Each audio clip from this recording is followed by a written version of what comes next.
Capítulo 44. As trevas. Informa qual a localização das trevas e tece considerações sobre a tentação. Lísias, em sua residência, dedilha a cítara e André se emociona ao ouvir velhas canções e melodias da terra.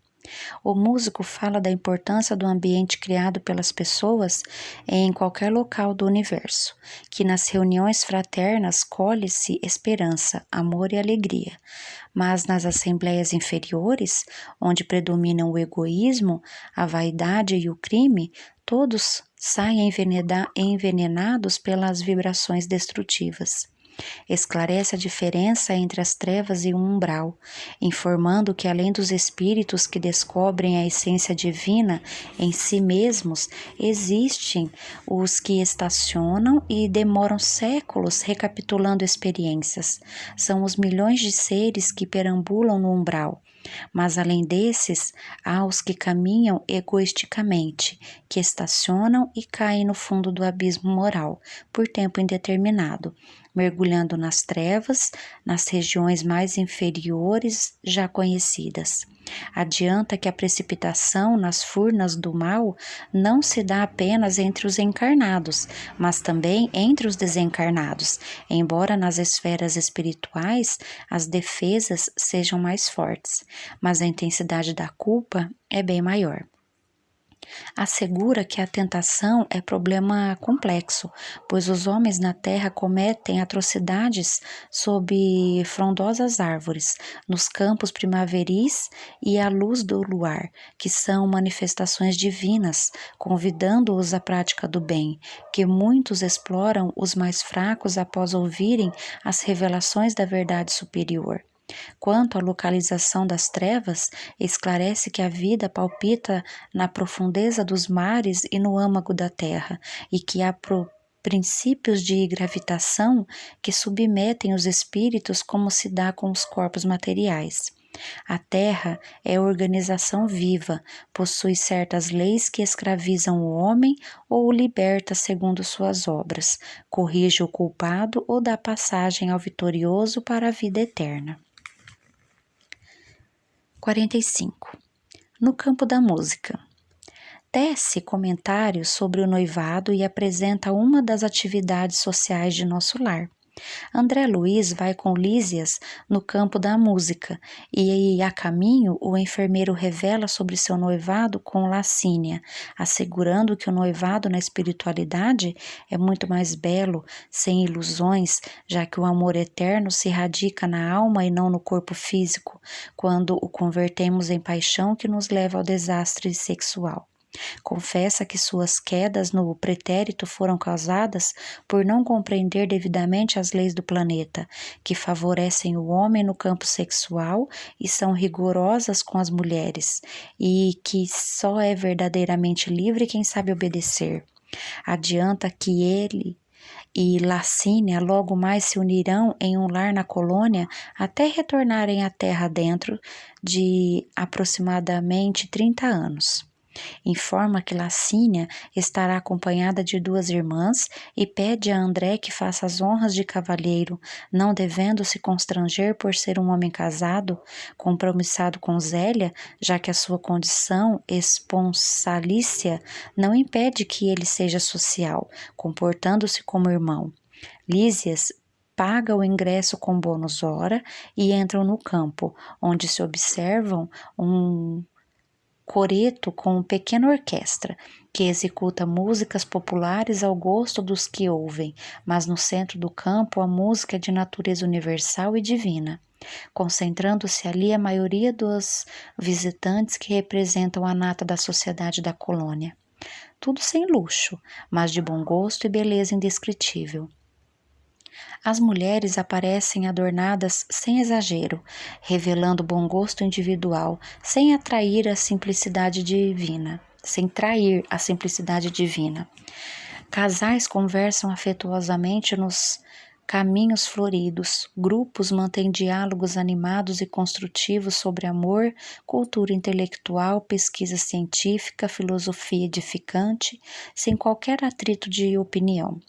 Jesus é citado constantemente, sempre com alegria, fugindo às vibrações negativas da tristeza inútil, considerando ser ele o supremo orientador das organizações terrenas. Lísias diz que grandes compositores terrestres são levados ali, quando se inspiram e elaboram, com o gênio que possuem, músicas elevadas para encantar os ouvidos humanos. 46. Sacrifício de mulher. Fala sobre o projeto de reencarnação da mãe de André Luiz, objetivando amparar seu ex-esposo e as mulheres que o perseguem nas regiões umbralinas. 1 ano de trabalho nas câmaras de retificação e André Luiz se sente jubiloso e confiante. Sente vontade de fazer uma visita ao lar terreno, mas admite que, se a merecesse, ministro Clarencio o haveria avisado. Nos festejos de Natal, ele lhe disse que não estava longe o dia de acompanhá-lo na visita no ninho familiar. Mas já é setembro de 1940 e nada acontecera. Sua mãe o visita e lhe diz que retornará à terra para ajudar Laerte, que se mantém um cético de coração envenenado, correndo o risco de mergulhar nas trevas. Diz que pode ajudá-lo como espírito, mas isso significa apenas estender-lhe as mãos de longe. Como residir num palácio e relegar os filhinhos à intempérie? Informa que a reencarnação drástica do ex-marido está em andamento, sem que ele saiba quem o beneficiou, pois a liberdade de escolha nós a perdemos a partir do momento em que contraímos um débito, assumindo o compromisso de resgatá-lo. Na condição em que se encontra, o uso do livre-arbítrio é substituído pela misericórdia divina. Que as irmãs que o perseguem quase lhe subtraem a oportunidade da reencarnação, não fosse a proteção de nossos guardas espirituais. A mãe de André Luiz solicita a ajuda deles enquanto estiver em nosso lar e o surpreende ao revelar que as mulheres que perseguem seu pai serão filhas dela daqui a alguns anos, já que ninguém ajuda eficientemente sem amar. Esclarece que elas suportam pesados fardos na lama da ignorância e da ilusão, e por isso serão colocadas em seu regaço materno e, quem sabe, retornará a nosso lar cercada de outros sacrossantos afetos para uma grande festividade. 47. A volta de Laura.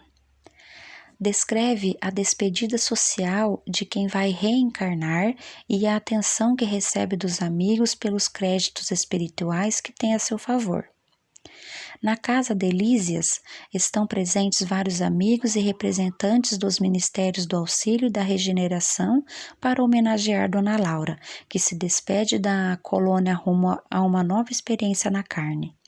A candidata à reencarnação informa que já recebeu as aplicações do serviço de preparação e que, não obstante saber-se preparada, alimenta certas dúvidas, já que a reencarnação é sempre uma decisão de magna importância para o espírito. O ministro Genésio lembra que ela tem a seu favor milhares de horas de serviço prestado em nosso lar, por isso não deve pensar em fracasso e que não estará sozinha e nem tão distante, vibracionalmente falando. Dona Laura confessa que, beneficiada com o esquecimento temporário, teme ceder às tentações do mundo, vindo a recapitular o passado, já que não conta com as vibrações elevadas dos amigos da colônia. Receando ser vencida pelo egoísmo, que as feridas do passado foram saradas, mas as cicatrizes ainda permanecem. O ministro orienta para não valorizar as influências das zonas inferiores, armando o inimigo para lhe atacar.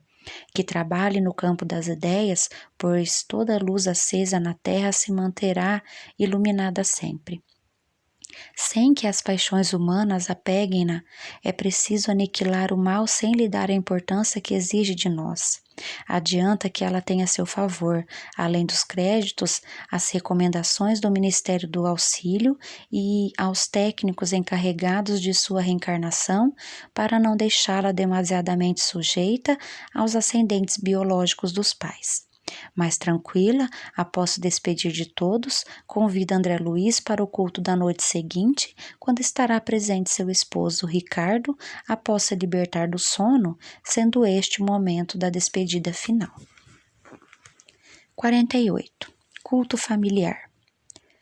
Descreve a realização do culto familiar com o objetivo de invocar o espírito encarnado a nosso lar. Na casa de Elísias, acomodam-se mais de 30 pessoas para o culto da noite, quando se espera a visita de Ricardo, ex-esposo de Dona Laura.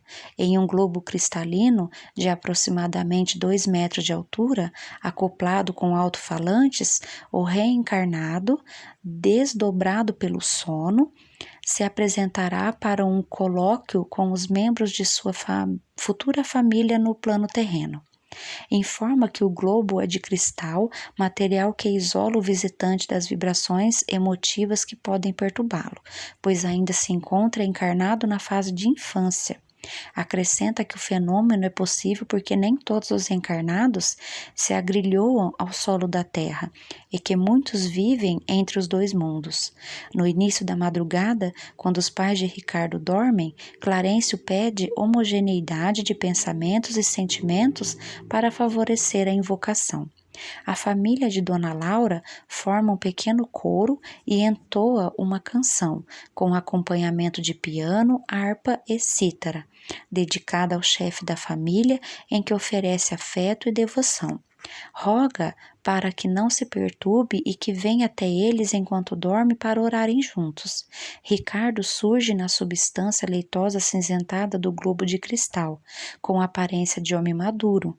Fala da alegria que o momento lhe proporciona, graças ao culto doméstico do Evangelho, e se diz feliz por estarem juntos a caminho das esferas superiores. Agradece o fato de encontrar-se com Dona Laura e com todos os filhos. Pede que roguem ao Senhor para que ele não disponha de facilidades na terra.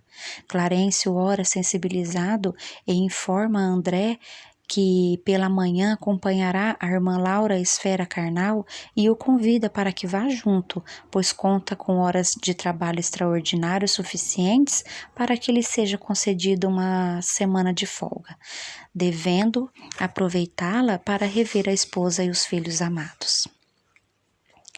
49. O regresso à casa. Descreve o reencontro de André Luiz com sua família, que passa a compreender que ela não se limita à esposa e aos filhos. A caravana que acompanha Dona Laura para os preparativos de sua reencarnação chega ao Rio de Janeiro e, junto com ela, André Luiz, que se despede de todos e caminha célere para a sua antiga residência.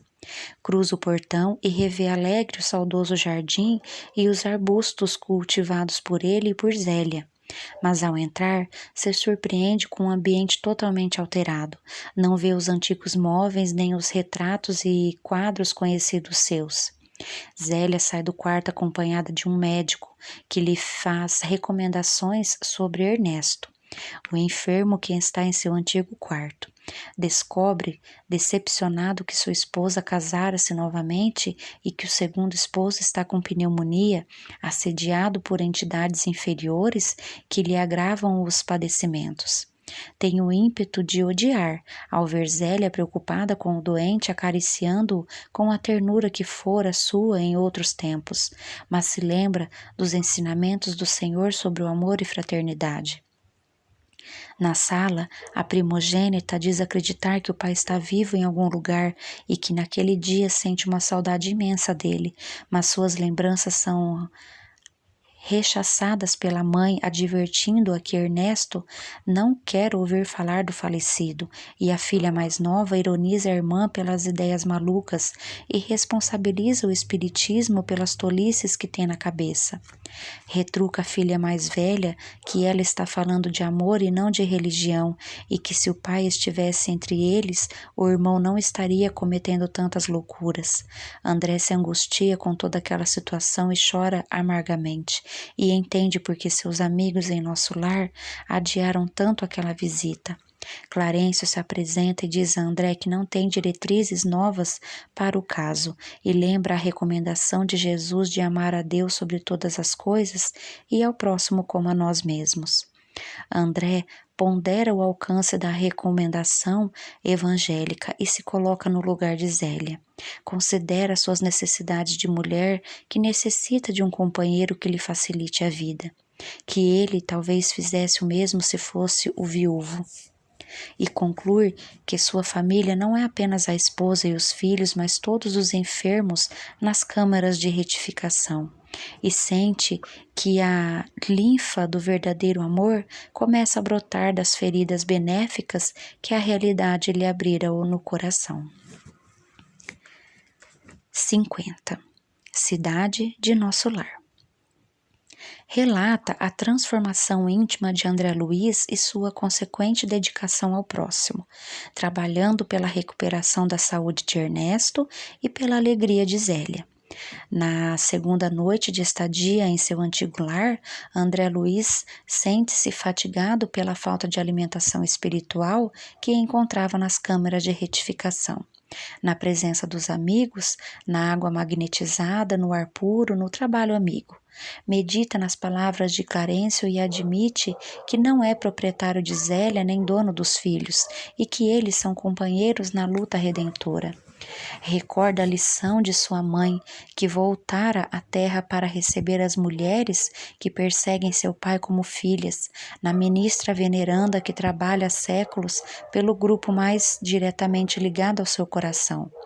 De Narcisa, obtendo crédito nas câmeras para poder regressar ao mundo ao lado dos entes amados, da senhora Hilda, que vencera o dragão do ciúme inferior, aceita que Zélia e Ernesto se amam e que lhe compete ajudar o esposo de Zélia para que ela não fique mais uma vez viúva. Reconhece suas dificuldades, fraqueza e inexperiência para esclarecer os espíritos infelizes. Então ora e roga auxílio. A inspiração da irmã Narcisa e após 20 minutos de ligação mental, ela se apresenta, atendendo seu apelo.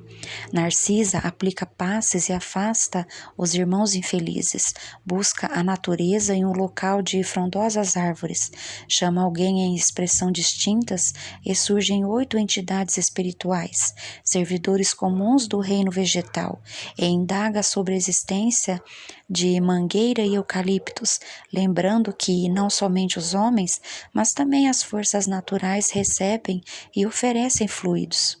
Durante toda a noite, Ernesto recebe aplicações de substâncias das flores de eucalipto e de mangueira manipulados por Narcisa. O médico, pela manhã, constata, admirado, a melhora do enfermo. André se rejubila com a alegria e renovação de esperança do casal e reconhece, naquele momento, que rompeu vigorosos laços de inferioridade e retorna ao nosso lar volitando, acompanhado de Narcisa. Ela esclarece que na colônia a maioria pode volitar, mas se abstém de usar o processo em via pública. A partir de então, André Luiz faz o percurso de sua casa ao nosso lar, volitando sem dificuldade para cuidar de Ernesto, e no final de semana os cônjuges reconquistam a alegria plena e ele retorna às câmaras de retificação totalmente modificado.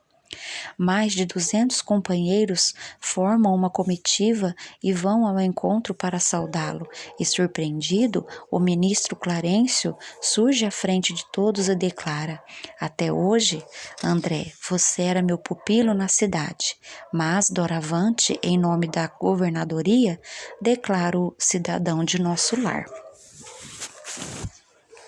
Esse foi um resumo dos capítulos, porque eu já havia lido o livro todo anteriormente, mas é um livro muito interessante, principalmente para quem é espírita e para os adeptos, para quem quer conhecer um pouquinho do espiritismo. É um resumo muito bom, mas eu aconselho a todos que tenham interesse para ler a obra completa. É muito boa. Então eu finalizo aqui. Obrigada